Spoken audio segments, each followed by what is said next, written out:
The Highlands loomed under a bruised sky, a place where nature seemed both wildly beautiful and menacing. 5 teenagers had set out on a hiking trip that summer, each carrying their own burdens and seeking solace among the towering peaks and rolling green hills. There was Owen, the unofficial leader, a naturalist wannabe who had dreamed of exploring Scotland's untamed terrain for years. Beside him trudged Harper, his fiercely independent girlfriend, whose cynicism seemed to fade under the vast sky.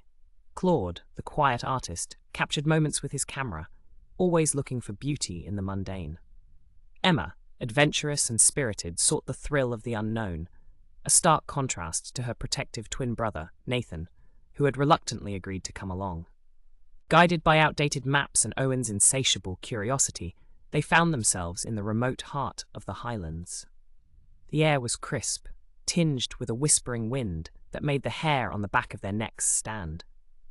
Locals in the nearby village had offered warnings wrapped in riddles, tales of ancient forces best left undisturbed, but the teenagers dismissed them as mere folklore designed to scare tourists. Nothing but fairy tales. Emma had laughed, brushing aside the bartender's cryptic cautions the night before. But now, in the stillness of the land, those tales seemed to lurk at the edges of their reality. As daylight waned, casting long shadows across the hills, they stumbled upon what seemed like an ancient stone circle. Weather-worn and veiled with an unearthed history, the circle drew them in with an unspoken beauty, as much a promise as a warning. "What do you think it is?" Claude's voice broke the hush, awe mingled with trepidation. "It's just stones." Owen replied, though his voice held a tinge of uncertainty. His fingers brushed against the cool surface of one, and a shiver ran through him, a sensation of being watched, of something stirring just beyond their sight. As the last light of day surrendered to twilight, the wind's whisper seemed to shift subtly, carrying distant, unintelligible words. In that moment, their laughter died away, and they felt it. The first thread of unease weaving into the fabric of their expedition.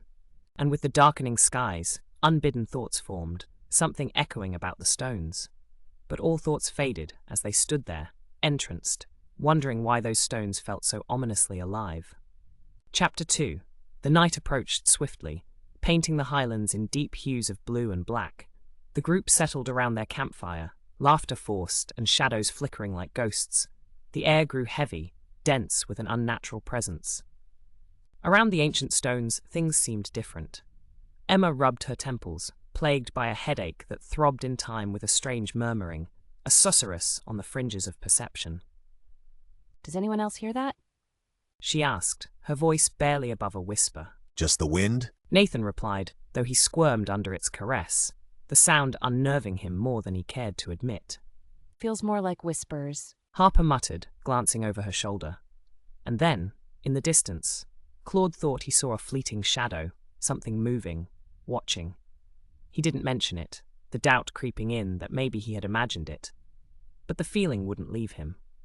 They joked about ghosts and curses, hiding their growing apprehension behind bravado and nervous laughter. As night descended fully, they took refuge in their tents, zippered up from whatever lay outside. Yet sleep was elusive. The whistles of the wind grew louder, as if words were knitting themselves into the air. Everyone shifted restlessly, the whispers intruding upon their dreams. Owen awoke to a rustling outside his tent. He lay still, listening intently. The sound was unmistakable, footsteps. Straining to see through the small opening, his breath caught as he beheld a translucent figure moving between the stones. A figure with hollowed eyes that seemed to draw the light from the air, leaving darkness in its wake. He blinked, and it was gone, swallowed by the night. Chapter 3. Dawn broke slowly, like a sliver of hope pushing through an oppressive gloom. Yet as the group emerged, bleary-eyed from their tents, it was clear that hope had been brushed aside by something more sinister. Their camp was in disarray, belongings tossed about, food strewn carelessly, items once packed away now lay exposed to the elements. Amidst the chaos, in the dirt near their camp, a symbol was carved into the earth, a circle entwined with unreadable runes. "Who would do this?" Nathan growled, frustration masking his unease. A prank? She tried to laugh it off, but Harper, looking around with wide eyes, seemed almost in a trance. Her usual confidence muddled, now moving with an odd mechanical grace. This place... she murmured. There's something here, something ancient. The others exchanged worried glances, recognizing that something was amiss with Harper. Her eyes looked distant, as though she were seeing something beyond the physical world, as if she were no longer entirely herself. Claude, camera in hand, surveyed the damage, hoping to capture some order within the chaos, unaware that his lens hovered over what lay beyond sight, unseen, except for the creeping sensation that settled over him. As they debated their next move, the atmosphere grew tense, the realization sinking in. They were not alone out here, and whatever walked among them, it had left a mark. As Harper wandered back toward the stone circle, her voice drifted back to them, a chilling echo. They're watching us. Only it didn't quite sound like her. Chapter 4. Paranoia settled thick among them, a fog of suspicion that tainted every glance and word. As they sat reviewing footage on Claude's camera, they collectively gasped. In the background of an idle shot of their camp, there lingered a shadow, unmistakable, a figure blending with the trees, unmoving, its very nature a disruption to the frame. How did we miss that? Emma asked, a tremor threading her words. It's not possible. Owen insisted, rewinding, playing the footage again, hoping for a mundane explanation. As afternoon stretched into another chilling evening, the unease among them turned into tangible dread. Tensions ran high, each step accompanied by a creeping sensation, a predator's gaze heavy upon their backs. But worst of all was when Harper's absence was noted. She had wandered away from the group, compelled by whispers only she seemed to hear. Harper! Owen called, panic colouring his tone as they searched frantically through the underbrush. And there, beneath the gnarled embrace of a sprawling oak, they found her clothes piled neatly. The air was thick with her absence, the silence only broken by the rustle of leaves, a mocking serenity. The shadows seemed to lengthen in response, consuming the path she had taken. Their number had dwindled, and as reality sunk in, fear clawed at their resolve. Harper's disappearance was not an isolated incident. It was an omen, the first sign of the unraveling. Chapter 5. Despair weighed heavily upon them, dragging their spirits into the mire. The remaining 4, shaken and haunted by Harper's inexplicable vanishing, moved quickly, the strange symbol a constant spectre in their minds. They resolved to head toward the bothy, a refuge whispered by the innkeeper that could offer some semblance of safety, a respite from the malevolence closing in. The hike was relentless, each step punctuated by desperate glances over their shoulders, eyes searching for threats hidden within the unending sea of green. The wilderness around them breathed with the rhythm of a hunter, the Wraith's presence more palpable with every heartbeat. As they drew near the bothy, the atmosphere morphed, oppressive. Shadows clung to the trees, whispering secrets that raised the hair on the back of their necks. Do you feel it? Claude asked, his voice barely audible, but profound in its fear. We're being followed. Emma asserted, her voice firm with determination, fighting against the quiver of dread. That night, sounds intruded upon their fitful rest, snares of branches mimicking fingers drumming upon the roof of their temporary refuge. Yet when Owen stepped outside, torch in hand, there was nothing, none of the noises, except the omnipresent wind. But as he turned back to the bothy, something shifted. There, at the periphery, a form, a shadow amidst shadows, its eyes hollow, its presence an echo of the night's deepest fears. It lingered for a moment longer, then vanished, like mist evaporating under the morning sun, leaving only a gut-wrenching disquiet in its wake. Chapter 6. Time in the Highlands, stretched and folded into itself. The once 5 confident adventurers now reduced to 4. Each second felt like an hour since the disappearance of Harper. When local investigators arrived, somber and wary, it was clear they had seen events like this before. Detective Inspector Markham led the inquiry, his presence as commanding as the mountains themselves. Yet, beneath his stern exterior lay a flicker of something like fear, knowledge of the lands in which he moved. The teenagers spoke in bursts of emotion, recounting the impossible scenes that logic could not bind. The symbol, Claude mentioned, gesturing toward his sketchbook, the lines etched from memory. Markham's eyes flickered, recognition passing fleetingly before being shuttered away. His silence spoke volumes. A local historian, Mrs. Albright, stooped with age yet her eyes sharp as an eagle's, arrived at the station. Her appearance, a puzzle piece fitting too neatly with the investigators' arrival. She urged caution in pursuing the matter. These lands hold tales of things once forgotten. It would be wise to leave them undisturbed. Yet curiosity gnawed relentlessly at the corners of their resolve. That night, Markham reviewed the footage on Claude's camera. As he watched, the hairs on his arms bristled. There, behind the oblivious group, something moved, an entity at once composed of shadow and absence, slipping between moments captured by the lens. The footage ended, the room plunged once more into silence. But it was the kind of silence that wasn't empty. It was a promise, a continuation of something unfinished. Chapter 7. Daylight brought little comfort. The mist hung low, heavy with the memories of those who had gone missing. The police presence was unwavering, but so was the growing malignancy haunting the land. Another disappearance befell the team, this time one of their own. A young officer folded into the abyss like breath upon a window pane.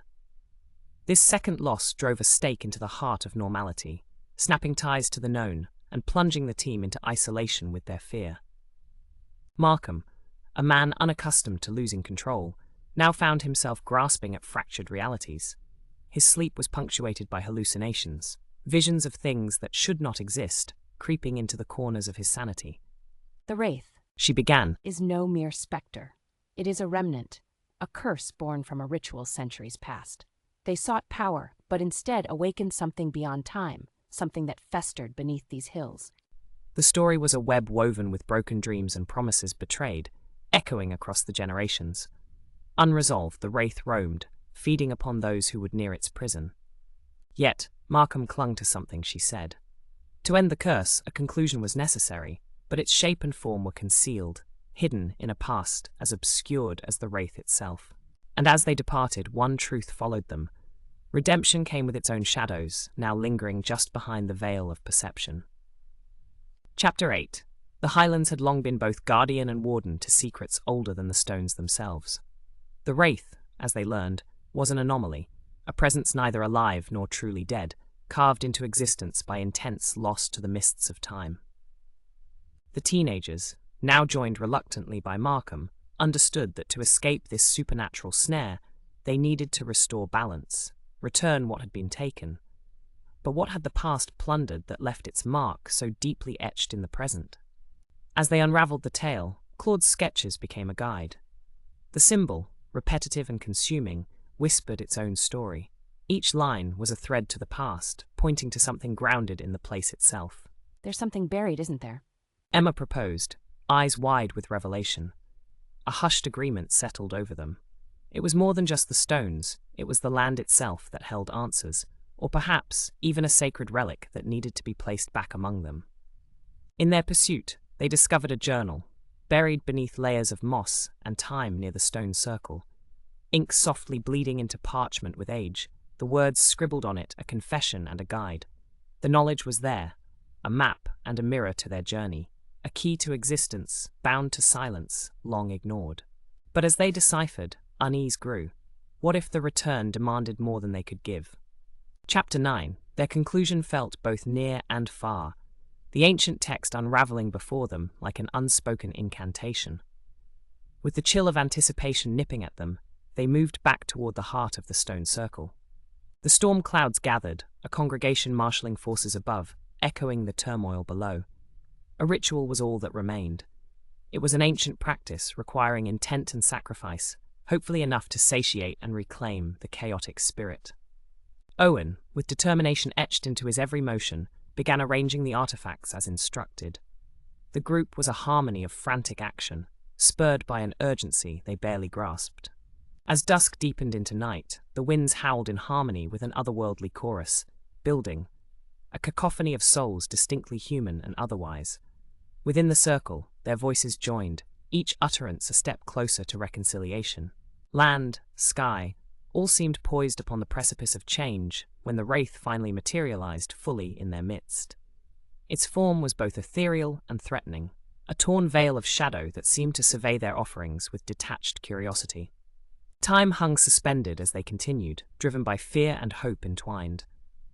A desperate chant binding intentions to the forces that beckoned from the ancient soil underfoot. And when the final note fell from their lips, the silence was definitive.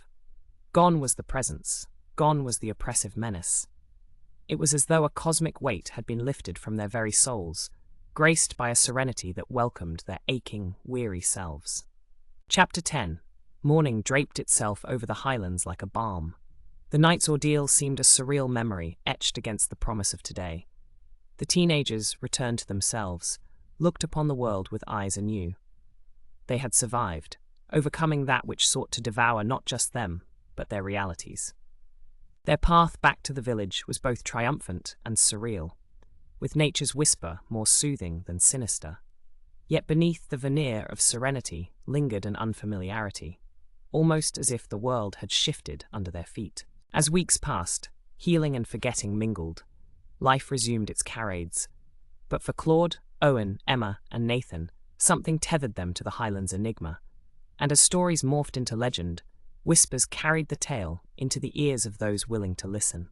But peace, as it were, cocked its head towards what was left unfinished. The ritual, they understood, was incomplete. A subtle shift undermined the stability they thought regained. Each member of their group bore a trace of the Wraith, a token of its prolonged existence. And when, years later, a traveller found himself amidst the stone circle boundary, the land's quietude screeched its discontent.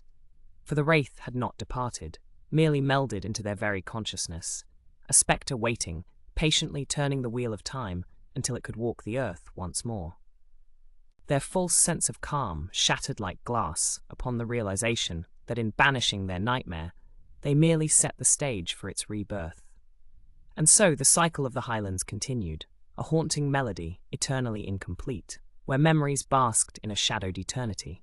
The Wraith still waits,